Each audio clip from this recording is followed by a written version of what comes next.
Tous ici, nous connaissons ce texte.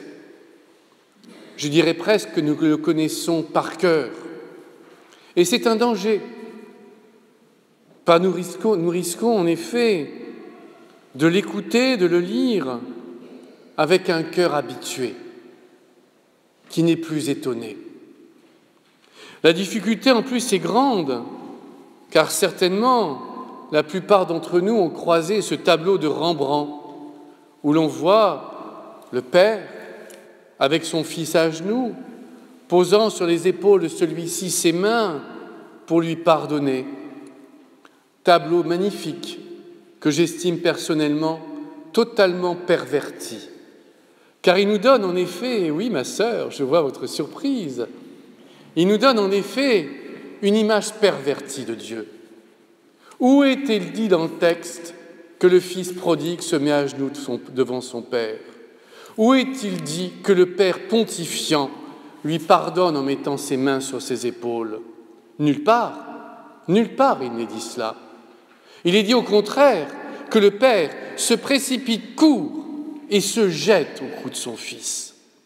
Il n'exige pas de lui cette attitude de soumission du pécheur par rapport à celui qui pardonne. Non, il est tellement heureux qu'il se jette à son cou et le serre dans ses bras. Je me rends compte que je suis un peu provocateur, mais attention à l'image de Dieu que nous avons dans le pardon.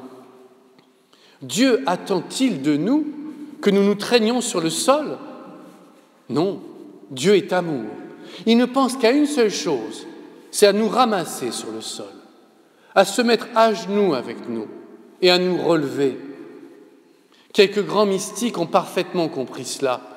Et je pense au père Maurice Zindel qui se mettait à genoux devant les personnes qui venaient se confesser pour rendre grâce du travail de Dieu dans leur cœur.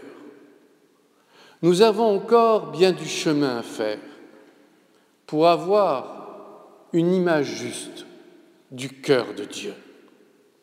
Dieu aime l'être humain passionnément, totalement, de cette passion qui fait qu'il ne sait que pardonner. Mais notre difficulté, et malheureusement le début du texte passe souvent inaperçu, notre difficulté tient au fait que nous sommes parfois comme les scribes et les pharisiens, en disant finalement que les pécheurs ne méritent pas forcément le pardon de Dieu. Oh bien sûr, nous pécheurs, nous le méritons et nous le demandons. Mais ceux qui ne vivent pas comme nous, ceux qui ne pensent pas comme nous, ceux qui ont d'autres attitudes, nous avons vite fait de les juger, de les étiqueter, de les condamner. Cela nous rassure de condamner l'autre. Cela nous rassure de dire que nous sommes meilleurs que l'autre. Cela conforte notre ego. Mais ce n'est pas chrétien. Quand le pape invite les uns et les autres à pardonner sans cesse, à pardonner à ceux que nous n'aimons pas, à ceux qui nous ont fait du mal, il appuie là où ça fait mal. Oui, cette année de la miséricorde doit être une année pour nous de bouleversement. Nous ne pouvons pas agir comme d'habitude. Nous sommes appelés à agir comme Dieu, à aimer comme lui, à pardonner comme lui, à aimer les pécheurs d'une manière toute particulière et à prier pour eux, aussi horrible soit leur péché. Mais le nôtre n'est-il pas horrible? Nous regardons-nous avec complaisance devant la glace en disant finalement « je ne suis pas si mauvais, je n'ai tué personne ». Oh non, certes, mais toute la journée je dis du mal des autres et par ma langue je les assassine. Oui, la langue est une arme de destruction massive parce qu'elle détruit l'autre et elle détruit notre cœur. C'est pourquoi les pères du désert que j'aime tant disaient qu'il valait mieux se taire afin de ne pas dire du mal. Oh, bien sûr, me direz-vous, avoir un esprit critique ne fait de mal à personne, surtout quand les gens ne sont pas là.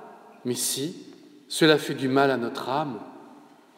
Cela n'est pas conforme à ce que Dieu attend de nous. Alors oui, en cette année de la miséricorde, écoutons réellement ce que nous dit le Seigneur. Il nous dit une chose terrible. Je t'aime passionnément. Je t'ouvre mon cœur. J'attends que tu ouvres le tien. Je t'aime et je veux que tu deviennes saint, comme moi je suis saint. Et si, 50 jours après Pâques, nous fêtons la Pentecôte avec ce don de l'Esprit Saint, c'est pour montrer que ce don, après les fêtes pascales, nous conduit à la sainteté. Mais déjà, nous pouvons y penser. Quel est notre désir? Aménager notre vie pleine de compromissions, de faux-semblants, ou alors avoir cette brûlure qu'avait une sainte Faustine. Sainte Faustine, XXe siècle, qui a eu de nombreuses apparitions de Jésus-Christ et qui est à l'origine du désir du pape Jean-Paul II de faire du dimanche après Pâques le dimanche de la miséricorde et qui certainement directement est à l'origine, dans l'esprit du pape François, de cette année de la miséricorde. Dans une de ces apparitions que je lisais ce matin, le Christ disait à sainte Faustine, « Avant d'être un juge équitable, je suis le roi de la miséricorde. » Et nous sommes les objets de la miséricorde. Notre présence ici même en témoigne, la mienne, la vôtre. Nos vies sont faites de briques et de brocs, de beaux côtés, de faces sombres, de tendances merveilleuses et de tendances obscures. Et pourtant, aujourd'hui, Dieu nous a appelés à venir ici. Et il nous a dit, au creux de l'oreille, même si nous ne l'avons pas entendu, parce que nous ne l'écoutons pas, il nous a dit « Je t'aime, allez, viens ce matin, viens à la messe, viens écouter ma parole, viens écouter ce que j'ai à te dire, viens communier à l'autel, parce qu'à l'autel, je donne ma vie pour toi, je meurs d'amour pour toi. » La messe, en effet, n'est pas la commémoration d'un événement passé, mais tout à l'heure, le Christ va mourir pour nous une nouvelle fois. Il va donner son corps, verser son sang. C'est pourquoi, en sortant de la messe, nous ne pouvons pas être comme d'habitude. Nous ne pouvons plus être comme d'habitude. Ou alors, c'est que notre cœur est indifférent, que la mort du Christ ne nous touche plus. Oui, tout à l'heure, Jésus va descendre sur l'autel. Il va nous prendre là où nous sommes. Il va se donner à nous. Et nous partirons dans la paix. Parce qu'à la messe, finalement, nous vivons déjà le Triduum pascal. Et je nous prépare à cette perspective. Le jeudi saint, le Christ a institué l'Eucharistie. Le vendredi, il a donné sa vie. Et le samedi, il est ressuscité. La messe, c'est ce Triduum pascal renouvelé. Mais savons-nous encore le voir? Savons-nous encore le vivre? Alors, si nos yeux sont habitués devant ce miracle qui se reproduit à chaque célébration, hurlons à l'intérieur de nos cœurs au Seigneur, « Ouvre mon cœur pour que je t'aime et que je vois que tu m'aimes. » Alors, c'est par l'amour que nous serons transformés. Et cette parole de Paul retentira à notre oreille. Nous le demandons au nom du Christ, laissez-vous réconcilier avec Dieu. Amen.